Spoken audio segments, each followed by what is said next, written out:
Bom giorno com a Ali. Hoje nós vamos falar sobre o Caravaggio, sobre a primeira obra do Caravaggio aqui em Roma e provavelmente a primeira obra do Caravaggio, aliás, a obra que nós sabemos que foi a primeira do Caravaggio. Então, bom giorno com a Ali.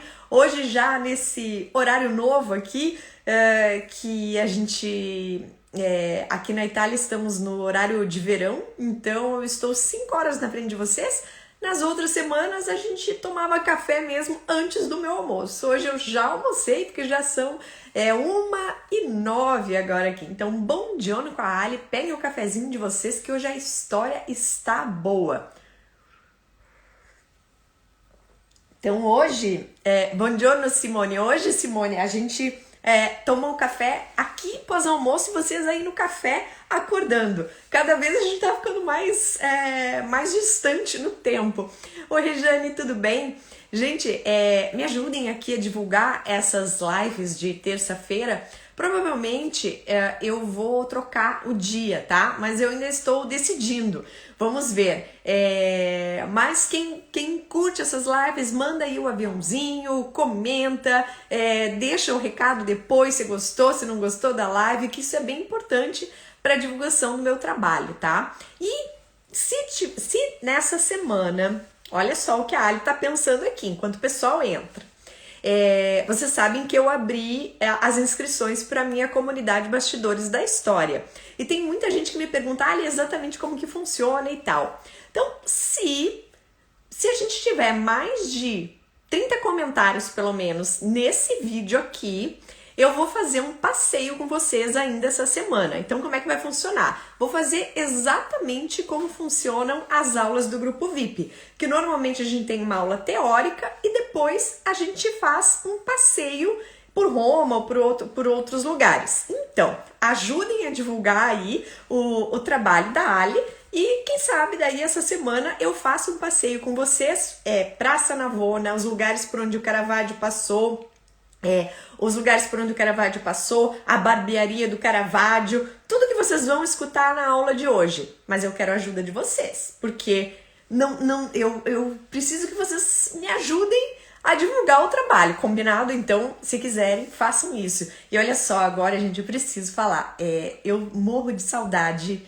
dos meus amigos brasileiros. E neste momento, acabou de entrar aqui o Gustavo, que é o meu melhor amigo lá do Brasil. Parabéns, Gu, feliz aniversário, viu? Só que chique, Gustavo, até ao vivo aqui para todos os meus alunos, tô te dando feliz aniversário. Mais tarde eu te ligo, tá, Gu? Porque eu tô com saudade de você. O Gustavo mora no meu coração, meu amigo, assim, ó, é daquelas pessoas que a gente fala assim, que posso ficar 5, 6 meses sem falar com ele, mas eu sei que ele tá sempre do meu lado e eu tô sempre do lado dele. Ele, a esposa dele, as filhas, eu amo eles, amo. Então, aqui, a declaração de amor, Gustavo, fala pra Liz não ficar com ciúmes. Parabéns pra você, que bom que você entrou aqui, me dá um oi e eu te dar feliz aniversário pra todo mundo escutar. Olha só, obrigado, viu? Você sabe que mora no meu coração, né, Gu? Fico até emocionada, gente, porque eu morro de saudade deles, morro de saudade, são muito, muito queridos, assim, ó, a gente tem aqueles amigos que a gente guarda no coração, e o Gustavo e a família eu guardo no coração mesmo, tá? Assim como outros também, Marina, Patrícia, vários, tá? Mas hoje é o dia do Gu, então falamos do Gu, viu, Gu? Todo mundo tá te dando feliz aniversário aí. Agora, vamos para a nossa conversa de hoje, que é o nosso Caravaggio. Aliás, vamos fazer o seguinte, eu falei que eu faço um passeio com vocês nessa semana, mostrando tudo que a gente viu, se tiverem mais de 30 comentários no nosso vídeo de hoje, e se vocês me pedirem ali pelo direct, Ali, vem, porque a gente precisa movimentar esse Instagram, gente, a gente precisa movimentar, e assim vocês vão conhecer bem como que funcionam as aulas dos bastidores da história, que me perguntaram como é que é essa aula passeio. Vocês podem conhecer isso, a gente faz durante essa semana, mas eu quero que vocês me ajudem. Combinado? Então vamos lá. Hoje nós vamos falar de um dos artistas mais contraditórios, vamos dizer assim, dentro da história, que o Caravaggio, ele é um artista à frente do seu tempo. Ele criou coisas ele desafiou as leis, vamos dizer assim, da arte. Ele criou coisas que naquele momento era quase impensável, tá? O Caravaggio é considerado o precursor da fotografia, por exemplo, pela forma como ele pintava, pelas características de contraste de luz e sombra, a profundidade que ele dá, a realidade das pinturas. Caravaggio é muito conhecido por fazer as figuras com realismo extremamente forte. A gente olha uma obra do Caravaggio e a gente pensa que aquilo é um retrato, que é uma foto. Então, ele tinha toda essa característica de ser um artista extremamente competente, mas por outro lado, ele era um pouco perdido na vida, no sentido assim de fazer coisas erradas. Tanto é que a maior parte da história do Caravaggio a gente conhece pelas páginas policiais. Isso mesmo, gente. Aqui em Roma, nós temos um arquivo que fica na Universidade Sapienza, Sant'Ivo alla Sapienza, ali pertinho da Praça Navona. Nós temos as páginas policiais da história de Roma. E o Caravaggio aparece diversas vezes. E foi exatamente por essas histórias nas páginas policiais que a gente consegue remontar um pouco a história do artista. E a história do Caravaggio é muito recente. Ele, sim, viveu lá no final do século XVI, início do século XVII, mas ele foi, vamos dizer assim, reacordou no início do século XX, principalmente com o trabalho do Roberto Longhi, um historiador da arte muito famoso. Ele e a esposa trabalharam muito com o Caravaggio, com Artemisia Gentileschi e mostraram novamente o Caravaggio ao mundo. E até pouco tempo a gente não sabia exatamente quando o Caravaggio chegou em Roma, ainda nós não sabemos a data correta, mas a gente consegue fazer uma ideia exatamente com essas páginas policiais. A gente não sabia a data de nascimento do Caravaggio. Sabemos porque o documento foi encontrado lá em Milão, que daí isso foi outra coisa que mudou um pouco a história, porque o nome dele é Michelangelo Merisi da Caravaggio. Todo mundo achava que o Caravaggio tinha nascido em Caravaggio, que fica perto de Milão. Não, Caravaggio não nasceu em Milão, não nasceu em Caravaggio. Ele nasceu em Milão porque foi encontrado o documento de batismo dele. Então é bem interessante que remontar a história desse artista é ter que ler as páginas policiais, e tem muitas coisas que ainda estão no vazio, certo? E a data de chegada dele aqui nós não conhecemos, mas justamente por alguns eventos que aconteceram aqui em Roma, policial, a gente sabe que ele chegou aí em torno de 1595. E o Caravaggio, assim que ele chegou, ele se estabeleceu na área entre o Panteão e a Praça Navona. Por que essa área? E agora a gente começa a nossa leitura do Caravaggio Secreto, do Constantino Dorazio, buscando aqui os trechos que eu selecionei para vocês. Eu vou fechar aqui os comentários para que vocês possam ver melhor, e já eu volto para vocês fazerem as perguntas. Então aqui, no século XVI, entre o Panteão e a Praça Navona, cresceu uma animada comunidade de artesãos, lojistas, monges, senhores ricos, com quem Caravaggio vai tecer uma rede de relações fundamental para sua estreia em Roma, é claro. Então aqui eu coloquei um mapinha para vocês se localizarem exatamente onde o Caravaggio passou a maior parte do tempo em que ele esteve aqui em Roma, a sua vida. Então aqui ele frequentava as osterias, são pequenos restaurantes. Aqui ele frequentava as barbearias. Aqui ficavam vários ateliês de artistas. Ateliê do Cavaliere d'Arpino, que vai ser o primeiro grande ateliê que o Caravaggio vai trabalhar, fora do Lorenzo Calli, que já eu vou falar para vocês. Então aqui era vamos dizer assim, a pequena cidade, a bolha do Caravaggio dentro de Roma. Ele se deslocou muito pouco dessa área aqui. Tanto é, se a gente for observar algumas obras dele que nós podemos visitar que não estão dentro de museus, elas ficam exatamente aqui nessa área. Temos dentro da San Luigi dei Francesi, que fica ali ao lado da Praça Navona, a sequência das histórias de São Mateus. Temos na Santo Agostinho a Madonna de Loreto, que já vou mostrar a imagem. Então o Caravaggio ele vai conviver nesta área aqui. E aqui também ficava, onde hoje o Senado italiano, no Palácio Madama, ali ficava a casa onde morava o Cardeal Del Monte, que patrocinou muitas coisas do Caravaggio aqui em Roma. Inclusive, o próprio Caravaggio, por um período, vai morar dentro do Palácio Madama. Então, tudo isso eu posso mostrar para vocês aí durante a semana, desde que vocês me deixem nos comentários lá e peçam, olha, eu quero passear com você. A gente marca, tá? Então, vamos lá. Próxima sequência, na sequência do livro aqui. Então, ele fala assim que em 1596, antes de entrar a serviço do Cavaliere d'Arpino, que era um artista, um dos mais famosos aqui em Roma, era o artista que tinha dado certo em Roma. Só para vocês terem ideia de quem é o Cavaliere d'Arpino, que eu sei que no Brasil pouco se fala de Cavaliere d'Arpino e de outros artistas, mas ele é extremamente importante aqui na história da arte.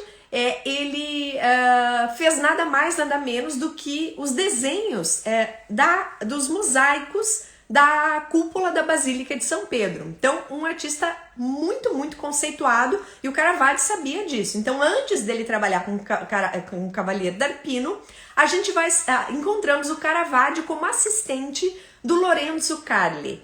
Esse local do Lorenzo Carli, do ateliê do Lorenzo Carli, nós não temos mais porque o edifício foi demolido e foi substituído, que ficava atrás da Basílica de Santo Agostinho. Então aqui na imagem vocês estão vendo a Basílica de Santo Agostinho e toda a área do lado direito era onde ficava esse ateliê que o Caravaggio trabalhou primeiro aqui em Roma. Como é que nós sabemos isso? Justamente pelas páginas policiais. Então, sabemos que nessa data, em 1596, ele estava já aqui em Roma. Dentro da Basílica de Santo Agostinho, nós encontramos a Madonna de Loreto, que, na minha opinião, é uma das obras mais bonitas do Caravaggio, porque se a gente observa os detalhes dela, a forma da composição que o Caravaggio fez na Madonna de Loreto é lindíssima. A composição tradicional da Madonna de Loreto é a Virgem Maria com o menino Jesus nos braços, em cima de uma casa, que é a casa de Maria, que foi transportada por anjos e foi parar em Loreto. Até hoje a casa está lá em Loreto. Aliás, eu quero visitar Loreto com vocês. A casinha com a Virgem Maria, o menino Jesus nos braços e os anjos carregando. O Caravaggio, ele faz uma composição completamente diferente. Ele não coloca a Maria em cima da casa, ele coloca a Maria na porta da casa recebendo dois peregrinos. Então é uma interpretação bem diferente da Madonna de Loreto e está dentro dessa Basílica de Santo Agostinho. Pois bem, o Caravaggio então no início vai trabalhar nesse ateliê do Lorenzo Carli. Não era era um artista bem medíocre, como fala o autor ali, não tinha fama nenhuma, mas o Caravaggio vai trabalhar ali com ele assim que chegou em Roma. O que ele produziu nesse período no ateliê do Lorenzo Carli? Nós não sabemos. Tanto é que a primeira obra comprovada vai ser justamente o Pequeno Baco Doente, que eu vou contar a história para vocês hoje. Então, nesses ateliês que ficavam nessa região entre o Panteão e a Praça Navona, os artistas eles não produziam só por encomenda de grandes mecenas, eles também produziam pinturas para vender. Imagina hoje um artista, tá, gente? Um artista hoje, aliás, é muito difícil hoje ser artista. Para um pintor, um escultor conseguir se afirmar não é fácil. E normalmente eles produzem material mesmo que ninguém tenha falado, faz isso para mim. Eles produzem obras de arte. A mesma coisa acontecia lá atrás. Então, em seus negócios, então no caso os ateliês aqui, eles não trabalhavam só por encomenda, mas também eram produzidas pinturas que eram exibidas nas vitrines ou nos salões de beleza da região. Olha só que interessante.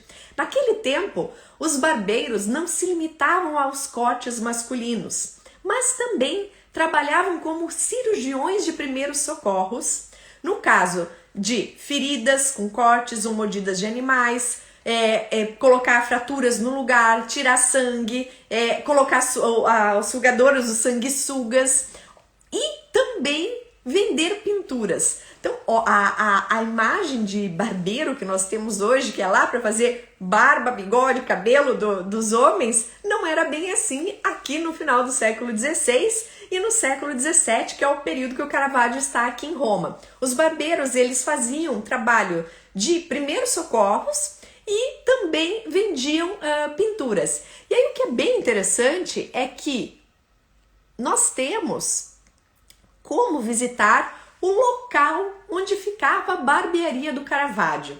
E é muito legal, gente, porque essa barbearia, que é a imagem que vocês estão vendo aqui, existe até hoje e é uma barbearia. Durante um tempo ela parou de funcionar como barbearia, depois foi retomada e o proprietário hoje é um senhor muito simpático. Inclusive eu fiz uma entrevista com ele no ano passado, está aqui no meu perfil. Um senhor muito simpático, ele resolveu fazer dessa barbearia aqui exatamente como era lá na época do Caravaggio. Então ele usa a barbearia dele para expor obras de artistas que ainda estão começando, artistas que estão no início da carreira, e assim divulgar o trabalho de pintores principalmente. É muito legal. E fica aqui pertinho da Praça Navona. Se nós fizermos esse passeio, eu vou passar com vocês ali em frente à barbearia e quem sabe até entrar na barbearia. Vamos ver se a gente consegue fazer esse passeio. Bem, então o Caravaggio no início ele vai vender as suas obras assim, dentro dessas barbearias. E aí o autor aqui, o Costantino Dorazio, comenta: é incrível pensar que as suas primeiras pinturas, que hoje admiramos nos museus, possam ter passado pelas mãos de traficantes, barbeiros e outros para acabar em casas e conventos ao lado de pinturas que nunca sairão do anonimato. Então é muito legal a gente fazer esse exercício que o Constantino está nos convidando aqui, de pensar que podem existir muitas obras do Caravaggio que nós nem sabemos que são obras do Caravaggio porque foram vendidas, né, numa barbearia, alguém sem muita importância comprou e essa obra pode um dia aí aparecer. Então a história do Caravaggio ainda é cheia de mistérios, cheia de segredos, certo? Bom, e aí ele fala: talvez o Pequeno Baco Doente, uma das primeiras pinturas famosas, tivesse tido o mesmo destino, ou seja, continuar no anonimato, se um processo judicial providencial não tivesse mudado o seu destino. O que ele quer dizer aqui? Essa obra do Pequeno Baco Doente, o Caravaggio fez no período que ele era assistente no ateliê do Cavaliere d'Arpino. E o Cavaliere d'Arpino fingia que não gostava muito do Caravaggio, ele não mostrava empatia pelo Caravaggio, porém ficou com essa obra do Caravaggio, do Baco, por pelo menos 10 anos. Quando é que a obra deixa de fazer parte aqui da coleção aqui do Cavaliere d'Arpino no ateliê dele? Quando o Papa Paulo V Borghese resolve que quer sequestrar, ou seja, pegar à força algumas obras ali do ateliê do Cavaliere d'Arpino. Vai acontecer um processo, uma acusação, novamente páginas policiais, E essa obra aqui vai virar propriedade do Scipione Borghese. Scipione Borghese era o sobrinho do Papa Paulo V e é um dos nomes mais importantes dentro da história da arte, que ele foi um homem que amava a arte. Tanto é que hoje, quando nós visitamos a Galeria Borghese, que é onde está o pequeno Baco doente até hoje, a gente vê dezenas de obras famosas, como o Rapto da Proserpina, o Davi do Bernini, o Apolo e Daphne do Bernini, Rafael, Caravaggio, temos Tiziano, temos de tudo dentro da Galeria Borghese. Por quê? A Galeria Borghese, gente, nada mais é do local da residência, era a residência do Scipione Borghese.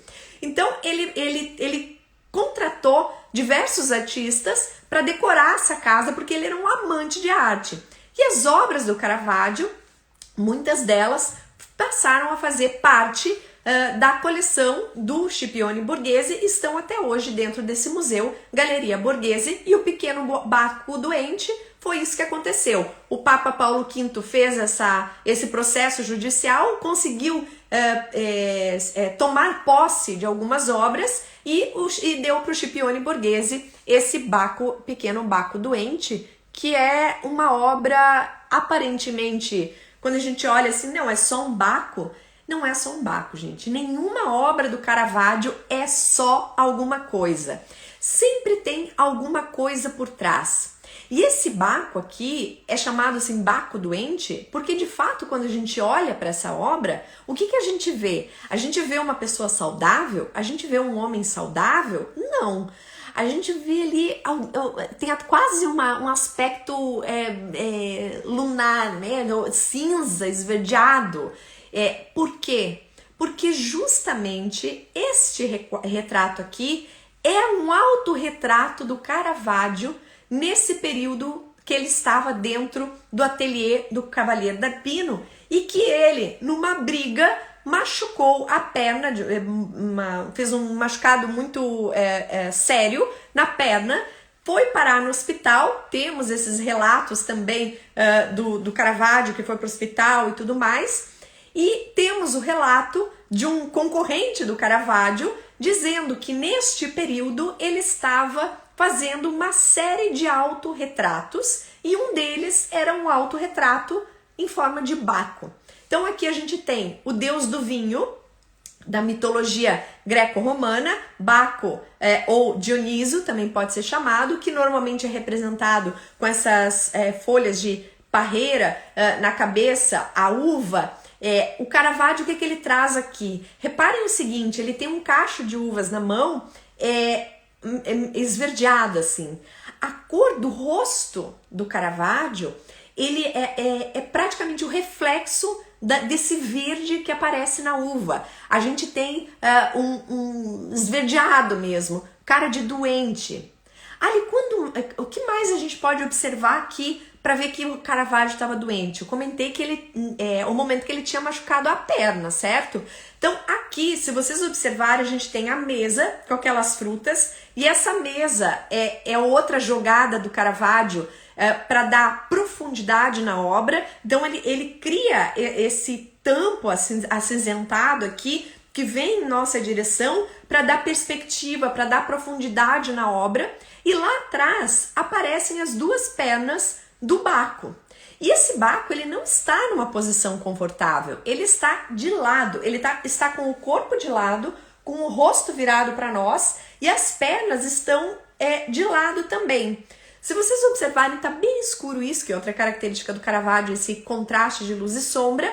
Uma das pernas está dobrada e a outra está esticada. E aí que é legal, porque assim, ele estava com a perna doente, com a perna machucada, e aqui ele faz um autorretrato mostrando essa perna estendida ali, que é a perna machucada dele. Então ele traz uma série de inovações aqui, ele usa as regras de como representar uma figura mitológica como Baco, mas na visão dele. transformando essa visão. E o Caravaggio mais tarde vai fazer, logo depois desse, um ano e pouco depois aproximadamente, ele vai fazer um outro Bacco que está dentro da Galeria degli Uffizi, lá em Florença, que é um Bacco completamente diferente desse daqui. Mas esse daqui tem essa importância dentro da história, porque ele traz essas inovações na representação do Bacco, é o autorretrato do artista e não representa só o autorretrato como a imagem, mas também o autorretrato do momento da dor que ele estava sentindo nesta fase aqui, tá? Então agora eu abro para as perguntas de vocês. Eu adoraria aqui ficar muito tempo falando sobre Caravaggio. Vocês sabem que eu adoro essas histórias do Caravaggio, são super interessantes, mas o nosso combinado aqui é uma aula mais curta e, repito aqui, ó, me ajudem a divulgar essa live, mandem coraçãozinho aí, e se tiver 30 comentários, eu quero lá, de 30 ou mais, aí eu faço um passeio com vocês, eu mereço alguma coisa em troca para levar vocês para passear, não é verdade? E assim vocês conhecem também como é que são as aulas dos bastidores da história. Aliás, convido vocês para participar.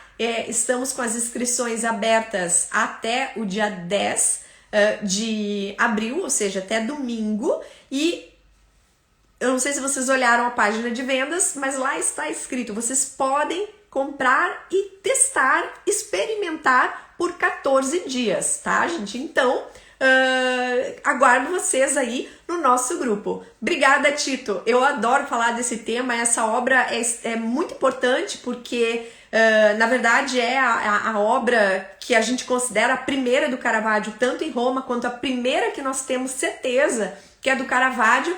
Mas imagine que interessante quantas obras ainda podem estar escondidas por aí, essas que foram vendidas na barbearia. Então me ajudem, 30 comentários nesse vídeo aqui ali no meu feed, para nós fazermos um passeio ainda essa semana. Aí amanhã, vamos fazer assim, ó, hoje é terça, na quarta-feira de noite eu vejo quantos comentários tem e aí eu marco a live com vocês, tá bom? Ali, quero passeio, linda essa explicação, vamos lá. Então, se vocês querem todos, vocês querem passeio, coloca lá nos comentários que a gente, se tiverem 30 comentários ali no feed, a gente vai, tá bom, gente? E na semana que vem, eu espero vocês com uma outra obra espetacular aqui de Roma, que é a Escola de Atenas. Quem não ama a Escola de Atenas? Então, na semana que vem, na nossa mini aula aqui, nós teremos a Escola de Atenas do Rafael. Isso mesmo, Ângela. Vamos passear? Deixa os comentários de vocês, conto com vocês e... repito, vocês podem fazer 14 dias de experiência dentro dos bastidores da história. Tá esperando o quê, gente? Meu grupo VIP é muito legal. Espero vocês. Beijo grande!